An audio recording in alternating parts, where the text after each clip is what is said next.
জানাতে পারবে না, কিন্তু বুদ্ধিমানের জন্য ইশারাই যথেষ্ট। তাফসীরে ইবনে কাসির অনুযায়ী এক রাতে ফেরাউন একটি স্বপ্ন দেখেছিল। সে দেখলো বাইতুল মুকাদ্দাসের দিক থেকে একটি আগুন বেরিয়ে আসছে, যা মিশরের ঘর বাড়ি জ্বালিয়ে দিচ্ছে।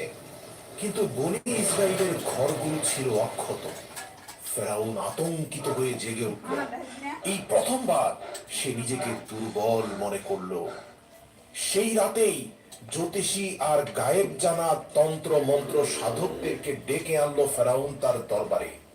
স্বপ্ন শোনালো তাদেরকে।